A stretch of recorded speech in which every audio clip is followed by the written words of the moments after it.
Hey, Ticats fans, welcome to another episode of our 2021 season preview powered by TELUS. Today, we're going to be focusing on the ball hawks. Those are the guys in the secondary who take pride in making sure nothing comes their way. And when it does, you better be ready for it to come back the other way. Well, there are quite a few returning faces from the 2019 who led the league across a bunch of great defensive stats, including Jumal Rolle, who we'll hear from in just a bit. There were some departures, including the retirements of Courtney Stephen, Rico Murray, and Delvin Breaux Sr. So who should you be keeping your eye on in camp? Well, we'll get to that answer when we talk to defensive backs coach and special teams assistant Craig Butler. As mentioned, Jumal Rolle will be stopping by, as will former CFL All-Star, now one of the top analysts for the CFL on TSN, Glenn Suitor. And we'll wrap up the episode by checking in with a Ticats great Wall of Honor inductee and the club's all-time leading tackler, Rob Hitchcock. So make sure to like and subscribe wherever you get your podcast so you never miss an episode. Now let's get right into today's show with my conversation with Coach Craig Butler.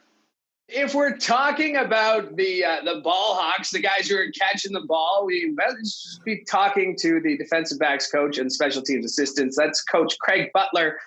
Coach, it's great to see you. How you doing? Fantastic. We're back in the office here. So, on Monday when we came in, it was kind of like Christmas morning. So the vibe is coming back, and we're all getting ready and we're getting excited. You're kind of in a unique position because you're not too far removed from being a player in camp. So obviously a lot is different in terms of your physical and what you need to know, like kind of your playbook here. But just take us through the little bit of a difference of being a coach getting ready for camp and being a player getting ready for camp. Obviously the first big difference is, just the physical preparedness that you have to be.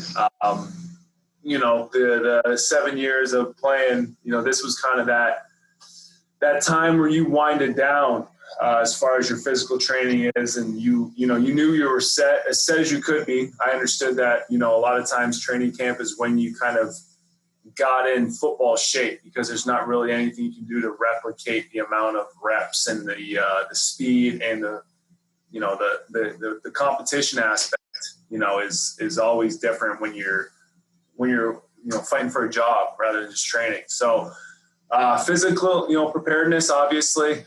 With football, it's being a coach, the organizational preparedness is obviously one of the biggest thing. Just making sure you're prepared, you're ready for the guys, you're prepared for any questions they may have, although that's difficult to do as well, because there's always going to be some things that you'll never expect to be asked. So you just kind of want to hope that your I's are dotted and your T's are crossed. And then you kind of got to be able to midstream adjust, whatever comes up, just be prepared for any little changes, especially this year. So, we got a lot of new guys, but I know we got a lot of, the core group that we do have coming back, or they're great. I'm excited to see all those faces and the new faces too. Yeah, because we're going to get to the guys you got coming back, but you did say goodbye to a couple of guys, and recently Courtney Stephen retired, and someone who you worked with on special teams as well, Delvin Breaux retiring as well. But you got to be excited about the faces that are still here, the Tunde Adeliques, the Jumal Rolles, the Frankie Williams. I mean, I don't envy you of the job that you have to do here in trying to make your depth chart. Yeah, well, that's the fun thing about training camp and competition. That's what they're all expected to come in here and do, is compete. And that's across the board, defensive, offensively, special teams is, I know when I was a player under Coach O, and, that was kind of the expectations, that no starting jobs were really,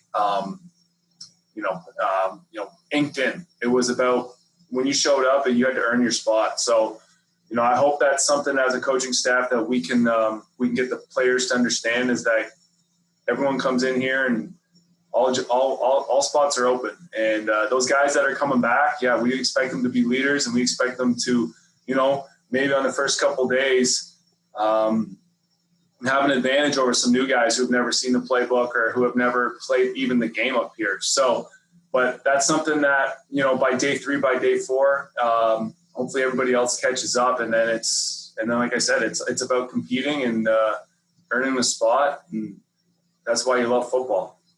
Yeah, there really is the mentality that nothing is given on this team, right? It just seems like everything needs to be earned, and that I feel like you as a player, having played just a few years ago with Coach O, for Coach O, where does that mentality begin? Like, where do you get kind of that competitive mindset with this organization? Well, I think, as a coaching staff, that's developed in the off season, right? When we have obviously this year, it was off season Zoom meetings, about establishing the expectations that we want to set for the players, and then for the players, it's really that first meeting. It's really as soon as they step in, as soon as they, are here, it's about setting those, letting them know clearly, defining the expectations. And then when they hit the field, they're setting the standards. So it's got to begin from the start, in my mind. It's competition is how you create, how you create winners, and really who you find out who's made for this team. So I think it's got to start right away. This is a Ticats defense that allowed the fewest touchdowns, that allowed the least points per game, that allowed the lowest completion percentage to their opponents. There are a certain amount of expectations for this defense already. So, under the tutelage of Mark Washington, how do you kind of build on such a great season last year to be even better this season? Right. Well, an easy answer is we didn't complete our goal, right? So that's from the jump. We all know that. Everybody who's been here and who understands the organization knows we didn't kind of summit to the top, which was our goal for 2019. So, all the other statistics, those are kind of, I try to look at statistics. They kind of back up as what you're doing. They may be your goals. You want to be, top in all these, but at the end of the day, you want to win the championship. You want to win the Grey Cup. Being, the lowest points and the lowest completion percentage, those are just kind of ways of confirming that you're on the right path. So those are still going to be our goals. We're going to try to, our goal is to be 14-0, 16-0. Our goal is to have no touchdowns thrown against us. Do we think is that going to be a reality? That time will tell, but that's our goal from day one. When they throw it, when they do, if a touchdown is, thrown against us, it doesn't mean that, we've done something wrong. It just means that now we have to shift our goals. So, those expectations, yeah, we set them pretty high, right? But we also know that if we don't set them high, then we won't be able to achieve them. That's so true. And you mentioned you didn't finish the goal that you had going into the last season, which was to win the Grey Cup. How much is the Grey Cup discussed? How much is that game discussed in the coaching room and Zoom meetings? Is that ancient history? That's done. Let's move on. Let's focus on 2021. Yeah, the focus has definitely shifted onto what we have to do for this season. I mean, we all understand of what happened, and we've tried to learn from that game as much as possible, but we're fully focused on week one, right? We know who we're playing, so that's our focus, and everything is really it's not even week one, it's day one of training camp is our main focus right now. It's taking it one day at a time and working towards Winnipeg at week one. I like to leave the prognosticating, the predictions to the other guys, but you are in a unique position where you're on special teams and the DB's coach, and Frankie Williams is such an exciting player to watch. Whether he's returning, whether he's playing defense. For you as a coach, someone who gets to work with him on both sides of that football, what's he like, and what are your expectations for him going into this season after what was such a great 2019 for him? Yeah, the thing with Frankie, and why you love him is like just what I've been talking about is that, his compete level. Is that guy, he wants to be, he wants to lead the league in interceptions and tackles. He wants to lead the league in touchdowns. I'm sure if he got a chance on the offense of the ball, he'd want to lead in receptions as well. So, he always wants to make himself better. And the thing with Frankie that you look for is, I think the next step for him is making everybody else around him better. And I think he's fully capable of doing that. So, you want a guy who wants to continuously improve. And I think Frankie's that guy. And I know we're all excited, on the defensive side of the ball to have him compete, in the backfield, and then on special teams just to do what he does. He's an exciting player, and, guys like that make your whole team better. Will there be any temptation? Has there been any temptation in the last 2 seasons when you see the boys go out there to feel like maybe I can still throw on the pads? Maybe I can still do it. Temptation? Yeah, I don't think the temptation will ever leave. Now, the reality is a whole different story. So you kind of got to separate those two things and really check yourself sometimes about, can I still do this? And then you sit down in the office chair and you swivel on. You're like, I think I'm more suited for this than cleats. So, but man, being around it, there's nothing like it. And, being back at it after, the hiatus that we've had it's just going to be a different feeling. And I can tell every day, it's ramping up even a little bit more. So I'm just excited for when the full squad gets here and we're back doing what we love. I was just about to say, what's the first thing you're going to do once the full squad is in the room? What's your plan? What are you most excited about?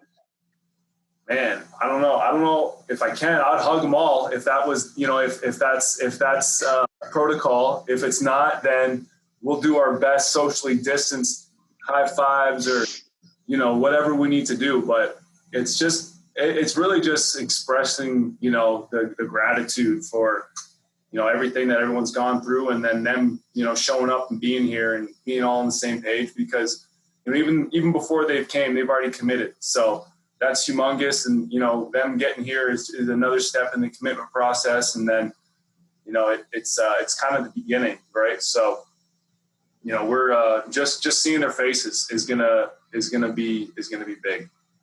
Coach, I appreciate you doing this. We'll see you in about a week's time. Thanks, Louie. My thanks to Coach Craig Butler for stopping by. And now, if we're talking about the secondary, if we're talking about the Ball Hawks, who better to talk to than Jumal Rolle, who's with us now. Jumal, it's so great to see you. Just a few short days away from camp. Like, what kind of emotions are you feeling? Excitement, nervousness? What are you going through right now? We're going through every emotion right now, just to get around all the guys, get around all the coaches, just to start a new season, and just enjoying the environment, period. So, yeah, we're excited. This is your third training camp. We're the third training camp with the Ticats. How has your mindset changed from year one back in 2018 to where we are now heading into 2021? Back in 2018, it was just trying to get the logistics down and get the game, the rules, and all the things that the game requires. And so it was a little bit of adjusting, but now it's kind of like, with the experience that I have, I played in over 30 games now. So, a little bit just I'm better with adjusting. I'm better with, the style and the play of the game. So I feel much better now than the way I started. You mentioned your experience, and now here you are, about to suit up again for the Hamilton Ticats, but you're missing some guys that you played with. You're missing Rico Murray, you're missing Delvin Breaux, and now you're kind of becoming the de facto experienced veteran on this Ticats team. Is that a role that you're ready to embrace here in this new season? It's crazy how the universe turns, and I was looking forward to playing with those guys. I'll forever look at those boys like my big bros. They paved the way for us guys now. And so me just stepping in the role that I am, I'm still learning, still will remain a student of the game. And so I don't really look at it like me being the oldest guy in the room. I'm still growing and trying to learn just like everyone else. And just try to bring this thing together as one. So that's all really I'm focused on right now. And again, I'm not trying to poke at your age at all. I'm talking about your experience and just your knowledge of this team and having been around this team. I mean, do you feel like you are a leader on this team, especially in that secondary where there are going to be guys competing for spots? For sure. Well, yeah, I've been around a little bit longer than, the guys that we have in the room now. So now I feel like my job is just to pay it forward and just help those guys understand the standard, help those guys understand the culture that Hamilton brings and what we stand for and how we practice, how we play. It's all one accord. So I'm just looking forward to that role and just trying to put our best foot forward. Let's talk about this defense because it is a very special group. Last year, led the league in points allowed per game.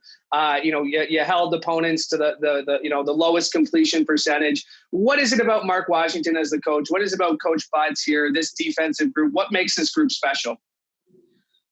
We're all on the same page. We beat with one drum. We're one audience. And so we try to let our shoulders down and really be a brotherhood, and we create an environment where everybody can be open to each other and receive the criticism from anyone on the team. And so we're always, as a group, continue to learn. No one knows it all. So I think that's what's big for us. It's just understanding each other and just spending as much time as we can so we can, bring us a championship home. And you mentioned communication. It's so important off the field, but it's so important where you guys play on the field as well. So when you have guys that are coming back, and when you have Washington, Tunde Adeleke, guys that you've played with again, and that you're excited to play here with in 2021, how important is that communication on the field, just as equal as it is off the field? Well, yeah, the communication is key on and off the field because, we're always trying to get better, and there's always things to critique and correct. And so spending time with those boys off the field, just builds a better relationship when we're on the field, and it helps us know exactly how we want to play, exactly how we want to practice, and so it helps tremendous. The Grey Cup is scheduled for in December 12th at Tim Hortons Field. How much of a motivation is that to know that game is going to be played in Hamilton? You know how special the fans can be in Hamilton. How big of a motivating factor is that this season? It's definitely some motivation, but we're just going to focus on game one, trying to win game one, and then week after week until we get to where we want to get to. I just wrapped up a call with Simone there, and, he said something along the same lines where it's like, we look at it, it's, day one, day two, day three, walk through game day. Is that the mindset of this team? Is that, hey, we can't look at week 10. We can't look at, Grey Cup week. We have to look at the opponent ahead of us. No, I think the most important thing is the moment is now. We're trying to win now. We're trying to win today first. And that's what it starts with, just winning today and, letting the cards fall where they may in the future. But as long as we try to win one day at a time, we're going to get to where we want to get to. So we'll just keep that in mind. Quarantine's not fun. Nobody enjoys being locked in a hotel for 7 days. So how are you keeping the body right? How are you keeping the mind right this week before you kind of hit the ground running on Saturday and Sunday? We're doing some HIIT workouts in the room, turning up our temperature, sweating a little bit, trying to move our feet and run back and forth with the little space that we have. We're just embracing everything that, quarantine has allowed us to do. And so, we're just working out with the space that we have, and we're going to make the best of it. Well, I definitely feel bad for the hotel staff that's got to go in there and clean the high interval intensity training sweat from the rooms there. I'm sure you guys are staying safe and healthy, and we're glad you guys are. And we can't wait to see you on Saturday and Sunday. Jamal, thank you so much for doing this. I appreciate it. Thank you. Appreciate it. And we're talking ball hawks. Of course, those are the guys in the secondary who go up and play the best defense they can. And one of the best to ever do it, top 10 in interceptions in CFL history, is Glenn Suitor, also from the CFL on TSN Suits. It is so great to see you. Thank you so much for doing this. Well, thanks for having me. And Coach Steinauer is ahead of me, I think, so on the all-time list. So I'll defer to him in all of this, but yeah, I love to talk secondary, so let's get at it. Let's get at it. Rico Murray retired. Delvin Breaux Sr. retired. Two big losses, but I think the Cats might have the pieces to replace them. I do too. And let me start with the most important position on the field, safety. No, I'm just I'm a little biased in that. Just a little. But I will start there because Tunde Adeleke and Mike Daly together are a really nice combination at that spot. Both are veterans. And when you get to sort of year 3, 4 at that position is kind of when you stop treading water and you start like breaking out freestyle and going for it. And that's when you can really step up and be a playmaker and a difference maker from the safety spot. And you've got a couple of different sort of style of players with Adeleke and Daly there. So, and the other thing is that Mike knows Craig Butler so well, and Butler knows Mike so well that, that will be a super easy transition. And that's kind of your quarterback of that group. So I think starting there is kind of like starting at quarterback when you look at the other side of the ball with the Ticats, that they are loaded there with two starters, and at safety they're loaded with two starters there too. So it trickles down from there. But you're right with Jumal Rolle and Carriel Brooks and guys like that who are hitting their stride in year 3-4 here, and they're all doing it together. Frankie Williams is another name that jumps out. Of course, the 2019 Special Teams Player of the Year in the Canadian Football League. But how impressive with what he did on special teams, probably just as impressive was, he wanted to play every down on defense too. And when he did get into the game, he was an impact player. What do you like about Frankie on both sides of the ball? And do you think he can take another step up defensively this season?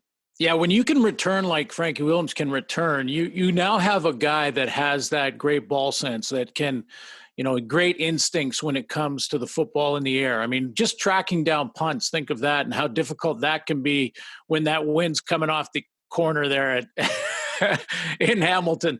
So, when you think about just his ball skills, that's where you put him in a situation in a veteran group that's coming together sort of at the same time when they're hitting their prime in year 3, 4, 5, 6 in some cases. You add in the veteran like a Ciante Evans possibly, but Williams he's capable, I guess what I'm trying to get to, of leading the league in interceptions, because there's a guy with those instincts. You drop him into zone or play man, as soon as the ball is in the air, he becomes the receiver as much as the receiver's a receiver. So, some guys just have that great natural ability. Some guys are great cover guys like Delvin Breaux. Delvin Breaux was a lockdown cover guy, didn't have a lot of interceptions. And that's not because he didn't have ball skills, but his strength was that he just locked you down. He put a blanket on you. You can't even be available to your quarterback. Well, Frankie's kind of like the guy that you may look open, but when the ball's in the air, he tracks it down. That's what I love about him. Let's stay on the defensive side of football, because it is Jagarrett Davis. It's Dylan Wynn. It's Teddy Laron. It's Simone Lawrence. I could go on and on. Julian House there. The linebackers, defensive line here, terrifying. I mean, terrifying for opposition quarterbacks. Well, it's a good group because, let's just start with that D-line and Wynn, Laurent, Davis. I don't think we have to go even further than that. And you've got a stacked group there. So now you say, okay, so pressure on the quarterback is going to be sort of the staple, and possibly pressure with just 4, or at times maybe even just 3 rushers. The moment that you can get pressure with 4 without sending extra pressure from linebackers or secondary personnel, now you've got a chance to really take your game to another level and start stealing the ball. So that's where you can drop and play a lot of umbrella type coverages, and guys like Frankie Williams, Ciante Evans, guys that have good ball skills. That's where they will shine, because they get pressure on the quarterback. He throws when he's not ready, and those guys come up with the ball. And then, I think Simone Lawrence is one of those guys that he's not underrated. So that's not what I'm looking for, but he's going to be the glue. He will be the straw that stirs the drink in all of that talent that we're talking about right now on defense. You need that one guy that's stepping up, vocal in the huddle, vocal at halftime in the locker room when things are a little shaky in the first half, those kind of things. Boy, and Simone Lawrence is that guy for sure. Simone Lawrence, Jeremiah Masoli, Brandon Banks. I mean, the guys who have been here for a long time. What's their motivation heading into this season? And they don't need to be motivated, but the Grey Cup's at home. Everybody called them the favorites last year. They had such a great regular season. That core group that's been here for as long as they have, how important are their voices, away from the field, in meetings, at lunch, at meals, on the plane? Like, their role is so much more off field as much as it is on field, isn't it? Yeah, it is. And you do all that by example. So, it is what you say for sure, because everything matters. Everything matters. Everything you say, everything you do, how you conduct yourself, all of that is super important, especially when you're, as you mentioned, the Brandon Banks, Jeremiah Masoli, or Dane Evans, even the leaders of the team. They're going to be watched, especially in this camp where this year you're not going to have preseason. Every practice rep matters. So those rookies watching the older guys to make sure they get it. And I'll just make one example of maybe the dynamic I think most important in Hamilton. And I don't think it'll be a problem, but I'm going to bring it up anyway. Jeremiah Masoli and Dane Evans in the quarterback room and then in the locker room, making sure there is no tension there, no matter who's starting. And because both are capable, as you know. So, if they handle that well, and I know they will because of their coaching staff too, with Tommy Condell and Coach O, and, those guys, they understand the team dynamic as well as any coaching staff in the league. So I'm not concerned with this, but that's going to be so important that they are working together no matter who's starting, and then the team doesn't get divided in the process. Let's talk about the receivers, because Brandon Banks was the MOP in 2019. Braylon Addison tried his hand in the NFL, but he's back for 2021. Then you go out, you add DeVere Posey, a 1,000-yard receiver, got a great relationship with Tommy Condell after winning the Grey Cup with the Argos with him. And then, by the way, Jalen Acklin, the team's nominee for Rookie of the Year in 2019. He's going to want to take another step forward. And we haven't even gotten to Jake Burt, Nikola Kalinic. Really, Jeremiah Masoli, Dane Evans, whoever the quarterback is at the time, are going to have a lot of different targets to go through. Well, you just mentioned 4. And so let's just go with Addison and Banks as the two that are the established superstars in the group right now. And DeVere Posey can do that again for sure. And I would look at it and say, Posey is now got to fit into that group. So he's got to make sure that he comes in with that great, work ethic. He's been the guy. He's been the number one receiver on so many teams.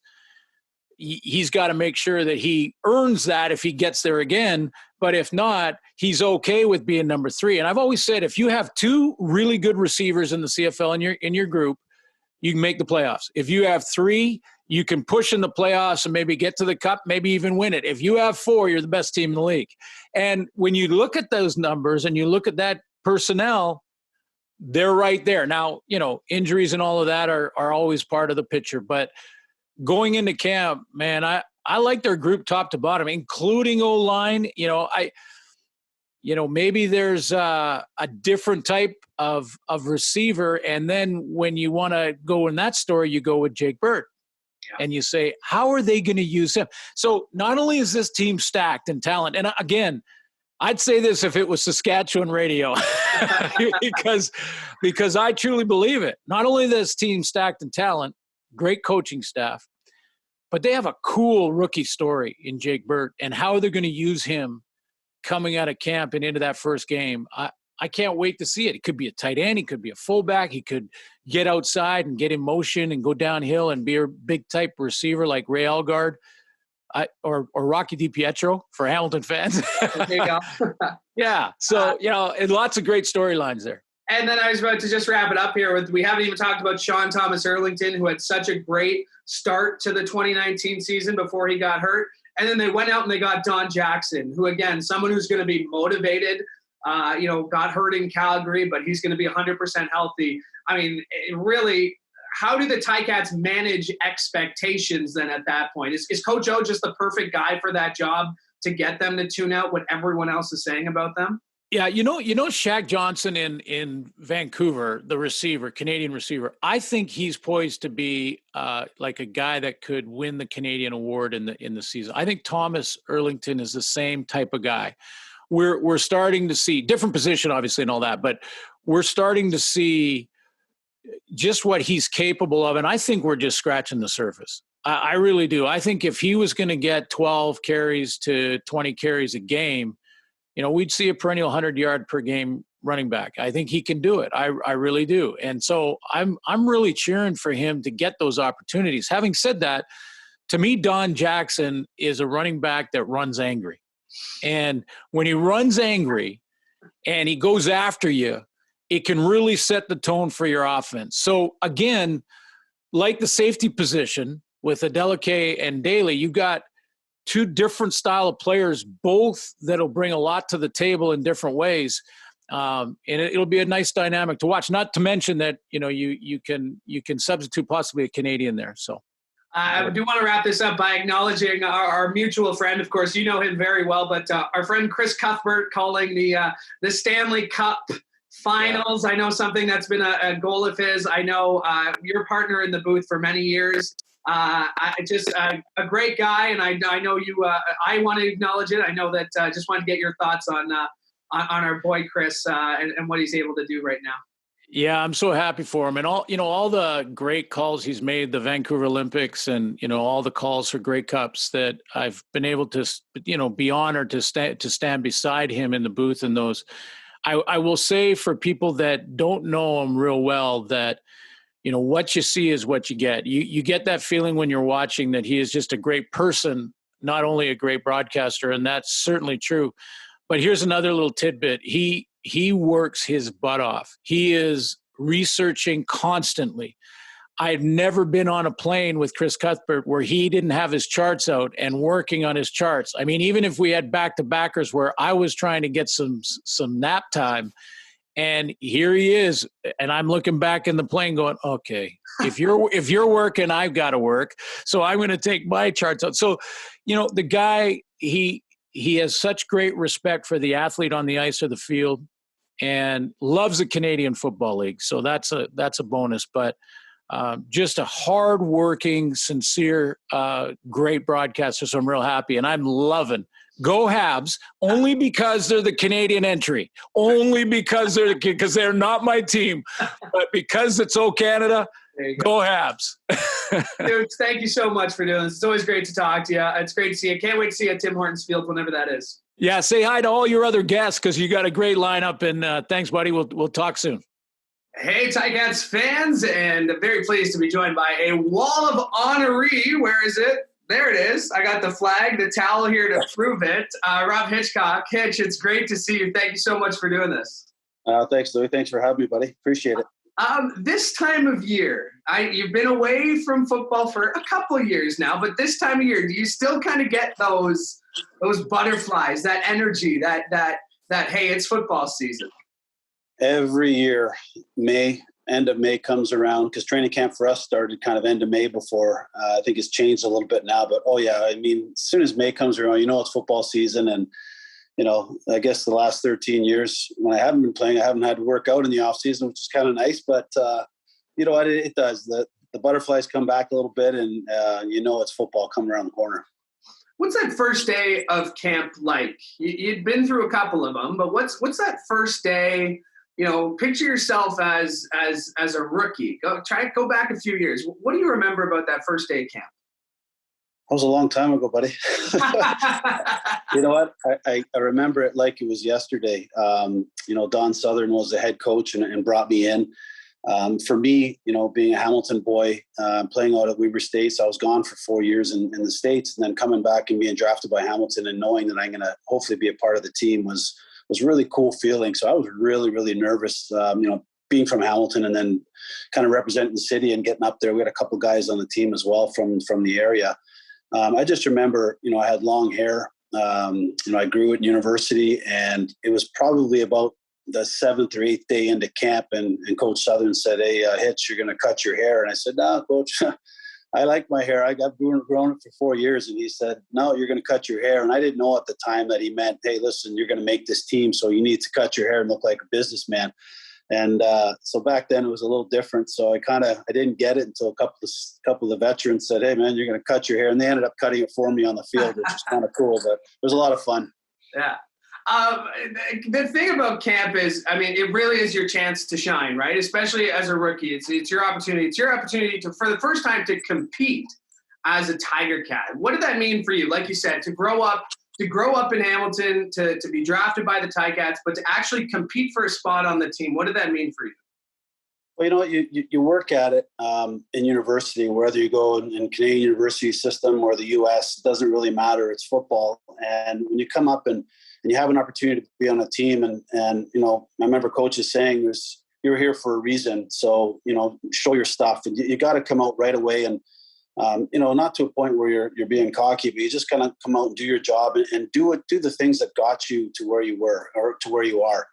And, you know, for me, it was, you know, I had a pretty good career in university, and I just wanted to bring that into camp and just keep moving forward with it. And, you know, to tell the young guys coming up, you know, it's tough to land a spot when you got veterans that have been there before or that are still there playing. And you just got to go in and hopefully, you know, you can, the limited times that you get in as a rookie during the camp, during the plays, is you got to make it work. And I ended up making a few plays in camp and had the opportunity and very fortunate to be a part of that 95 team. So on the flip side, coming out of camp as a rookie, going into camp as a veteran, to see these younger guys come up, does it almost push you a little further when you're older to try and keep your spot, or do you rely on the laurels? Yeah, you know what, I think, you know, in my 8th, 9th, 10th year, you know, I was working out even harder because of that fact. You know, I had a couple of guys that were, you know, Kyle Walters was behind me for a lot of years at safety, and I just never got hurt. He never got a chance to go in, but he was a hell of a player, and he killed it on special teams. And it's just one of those things where you end up starting to help. And when you're older and you're a veteran, you ended up start helping these younger guys because, you know, I had some help by some guys when I first came in 95, and, you know, 2003 and 4, I was like, you know, I'm going to let these guys know some of the things that I learned. And you never want to say too much, but you say just enough to, if you like them especially, and you want it to be a part of that team, is you just give them enough to hopefully they can show the coaches something. This episode of the podcast, we're talking about the ball hawks, the guys in the secondary who go up and get that football. Obviously, you had a long career doing that, but what's different about that position heading into camp? What kind of stands out for that position group? How do you make an impact? Again, if you're a rookie, where you only get those 1 or 2 chances to really shine and make a play. Yeah, I mean, I would say to the young guys coming up for sure, just get in your playbook. And when you have that opportunity to get in for those 3 or 4 plays, you know, once every 20 minutes or so during the teams and stuff, you just make sure that you understand the plays and what's going on the field. Because there's nothing worse than, you know, forgetting to play and having a coach yank you out of there. And then all it takes is one of those things and you got a short trip. So get in your playbook, and when you're out there, just communicate with the guys, especially in the defensive backfield with the corners and halfbacks and the safety. You got to be the quarterback back there, even with the linebackers. You got to let them know. You got to be vocal with them. And I think, you know, what benefited me is I was pretty vocal in the beginning as a rookie, and maybe a little bit too much, but I think the coaches like that, and, you know, hence I played, you know, 12 years. So it worked out for you. There you go. Yeah. A lot of the times when I talk to players, they say, like, you know, training camp is really when we became a family. Training camp is when we clicked. And a lot of that is the rookie initiations. A lot of that is you guys are spending so much time together, you know, 2-a-days, meetings, all that stuff. Do you have any memorable stories from training camp, things that stick out to you even all these years later? There are millions, but a couple of them, and I'll be brief on them, but it's the times have changed since we started back in 95. If you can believe it, we had up at Brock University, we had a beer room. So after our second practice, Don Southern and the coaching staff, they would have a keg of beer in one of the little halls for the veterans. And we would ask 2 rookies at the end of the second practice to come and serve us beers for an hour before dinner. And we would go in there, and there'd be all the veteran guys, and the 2 rookies would have to get dressed up. And of course, the rookies didn't really bring any stuff. So we put them on a golf shirt and some khaki pants, and they served us beer for an hour. And if you were in that room and you got asked, then there's a reason why you got asked. And it was because you were going to hopefully be a part of that team and we liked you. So we did that for a couple of years. I don't think they're serving beer much anymore. And Coach Steinauer will tell you that that's what it was. It was one of those things where you group, you gel together as a group when you're in there. And we had an hour, so we pounded beers back for an hour before we went and grabbed dinner, and then got into meetings that night. So that was one thing. And the second one was, a good memory for me was getting up around 6:30 in the morning, had to be down at the trough for breakfast. I think at 7. And Darren Flutie, when he came in 98, him and Danny Mack and Ronnie Lancaster. And if you ever know Brock, there's a thing called the Village where the dorms are, and there's a box, like a corridor in between each of them. And Flutie used to get up at like 6:30, and he used to play his guitar and put his big thing on, whatever that speaker thing is, amplifier. And he used to play like Ozzy Osbourne, and he used to just crank it. And the guys would be like going completely bonkers. I need 10 more minutes sleep because they're so sore. But that was one of the funniest things. Darren did it every morning to wake guys up, and we loved it. Let's talk about this team, because obviously, 98, you lose the Grey Cup. 99, you come back and you win it. Do you see some similarities between those two groups, between, losing the Grey Cup and then being able to come back and have such a great result in 99? Do you think this team could pull that off? Yeah, no doubt. There has been a layoff for, the last year and a bit, which, it's still a taste is in their mouth from losing that game. We were fortunate a year later to go back and play, the same team in Calgary and play that team. And it was a nice feeling. But this team here, I do see it. I talked about it last year, and I know that, I guess it'll be a year and a half ago now, and just saying how the similarities that we had with each team has got different unique guys on it. And I see the similarities for sure. The veteran guys, how they treat the coaching staff, how they treat the players. It was the same thing as when we had 98, 99. And it's about the locker room, and Coach O would say the same thing. It's about the locker room and how it's policed. And when you got a great bunch of guys that are going to work together every single day, it's, good things happen. What's it going to mean for you to see, however many fans we can get back at Tim Hortons Field, but once we're back on that Labor Day Classic, I'm sure you'll be there, but what's it going to mean to kind of see those fans back in Hamilton after everything kind of people have been through the last year and a half here? I'm hoping I'm one of them, but it'll be great for not just the fans, but the players as well. I mean, the fans have been fantastic. This pandemic has brought a lot out in a lot of people, and a lot of people have been thinking of, what they've missed over the last year. But I think that, I don't know, maybe we needed a little check there and just to see what we really have in life, and to get back into the stands and just cheer on and cheer this team is going to be great. I'm looking really forward to it. I think it's August the 4th or 12th. I'm not sure the date of the first game. I think they're away. I'm not sure which one is that, but I think it's in August. But I know I'll be on the TV watching the first couple, but Labor Day is going to be a lot of fun as well. And then the Grey Cup, to be able to have that, the opportunity to get to play or to go watch a Grey Cup, to see the Grey Cup handed out. And not only that, but to see Coach O be inducted into the Canadian Football Hall of Fame, part of that week celebration. Awesome. You must have December 5th to the 12th completely blacked out in your calendar. It is. And again, I've congratulated him. It's well-deserved for Coach O, and I'm hoping that week, don't want to look too far ahead, but I can tell you they've got a good enough team to make it back there again. And I'm looking forward to the season and that week for sure. Well said. Hitch, thanks so much for doing this. It's great to see you. Yeah, I appreciate it, man. Take care. Thank you, the listener, the viewer, however you're deciding to get this podcast into your ears. We appreciate it. We will be back with a new episode. Make sure you subscribe and make sure you stay locked in right here. Subscribe wherever you get your podcasts. It's been Louie B. This has been the 2021 season preview for the Hamilton Tiger Cats presented by TELUS. And again, make sure you subscribe so you never miss an episode.